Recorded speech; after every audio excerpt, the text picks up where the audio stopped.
সুপ্রিয় শিক্ষার্থীবৃন্দ, আসসালামু আলাইকুম।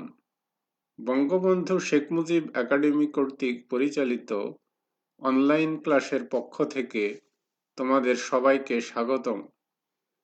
আজকে আমি রসায়ন প্রথম পত্রের তৃতীয় অধ্যায় থেকে একটি টপিক নিয়ে আলোচনা করব। আজকে আলোচনা করব সমযোজী বন্ধনের শ্রেণীবিভাগ নিয়ে। পারমাণবিক অরবিটালের অধিক্রমণ ও অরবিটালের বৈশিষ্ট্যের উপর ভিত্তি করে সমযোজী বন্ধনকে দুভাগে ভাগ করা হয়। এক হলো সিগমা বন্ধন, 2 নম্বর হলো পাই বন্ধন। তাহলে একটা সিগমা বন্ধন আর একটা হলো কি বন্ধন? পাই বন্ধন।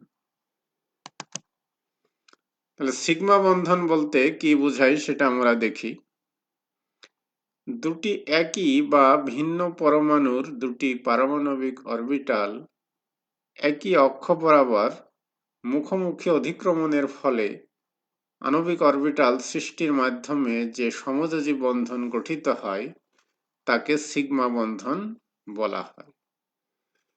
তাহলে এক্ষেত্রে দুইটি পারমাণবিক অরবিটাল মিলিত হবে, সেই দুটি পারমাণবিক অরবিটাল একই পরমাণুর হতে পারে বা ভিন্ন পরমাণুর হতে পারে, এবং এক্ষেত্রে একই অক্ষ বরাবর মুখোমুখি অধিক্রমণ হবে এবং শেষে আণবিক অরবিটাল সৃষ্টি হবে।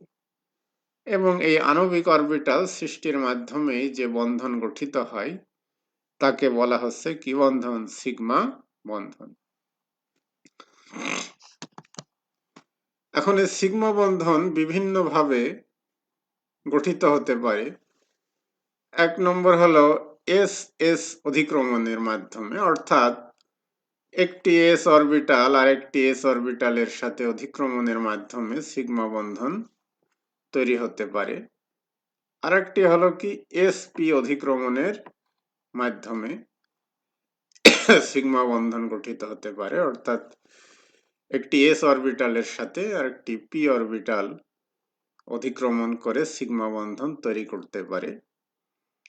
আবার একটি পি অরবিটাল আর একটি পি অরবিটালের সাথে অধিক্রমণের মাধ্যমেও সিগমা বন্ধন তৈরি করতে পারে। তাহলে কয়ভাবে পারে? 3 ভাবে সিগমা বন্ধন তৈরি করতে পারে। এখন আমরা প্রথমে দেখব কি যে এস এস সিগমা বন্ধন, অর্থাৎ এস অরবিটালের সাথে এস অরবিটালের অধিক্রমণের ফলে যে সিগমা বন্ধন গঠিত হয় সেটাকে বলা হয় এস এস সিগমা বন্ধন। তাহলে এক্ষেত্রে আমরা দুইটি এস অরবিটাল নিয়েছি, এই দুইটা এস অরবিটাল মিলিত হয়ে একটি সিগমা বন্ধন তৈরি করেছে। এরপর এস অরবিটাল আর পি অরবিটালের অধিক্রমণের মাধ্যমে কিভাবে হয় সেটা আমরা দেখি। এখানে একটি 1s অরবিটালের সাথে একটি 2p অরবিটাল অধিক্রমণ করে একটি সিগমা বন্ধন তৈরি করেছে। এটাকে এভাবে দেখানো যায়, এখানে একটি s অরবিটাল আছে আর একটি কি p অরবিটাল। এরপরে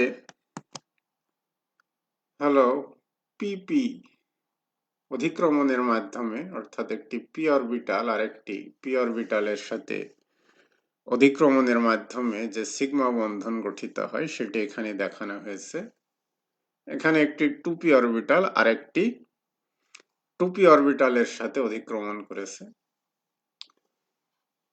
এভাবে আমরা দেখাতে পারি যে এখানে যেরকম একটি ফ্লোরিনের একটি 2p অরবিটাল আর একটি ফ্লোরিনের একটি 2p অরবিটালের সাথে অধিক্রমণ করে দুইটা ফ্লোরিনের মধ্যে একটি সিগমা বন্ধন গঠিত হয়েছে। তারপরে আমরা দেখব যে পাই বন্ধন বলতে কি বোঝায়। দুটি পরমাণুর দুটি পারমাণবিক অরবিটাল একই অক্ষ বরাবর পাশাপাশি অধিক্রমণের ফলে আণবিক অরবিটাল সৃষ্টির মাধ্যমে যে সমযোজী বন্ধন গঠিত হয় তাকে বলা হয় পাই বন্ধন। অর্থাৎ এই ক্ষেত্রে হবে পাশাপাশি অধিক্রমণ। এর আগে হয়েছিল কি মুখোমুখি অধিক্রমণ। সিগমা বন্ধনের ক্ষেত্রে অরবিটাল সমূহের মুখোমুখি অধিক্রমণ হয়েছিল, কিন্তু পাই বন্ধনের ক্ষেত্রে অরবিটাল সমূহের পাশাপাশি অধিক্রমণ হবে। তো এই ক্ষেত্রে একটি উদাহরণ দেখি। এই যে এখানে দুইটি পি অরবিটাল এর পাশাপাশি অধিক্রমণ হয়ে পাই বন্ধন তৈরি হয়েছে। তাহলে সিগমা বন্ধনের ক্ষেত্রে ছিল মুখোমুখি অধিক্রমণ, আর এখানে পাই বন্ধনের ক্ষেত্রে পাশাপাশি অধিক্রমণ। তাহলে আজকের ক্লাস এখানে শেষ করছি। তোমরা ভালো থাকো, সুস্থ থাকো এবং নিরাপদে থাকো।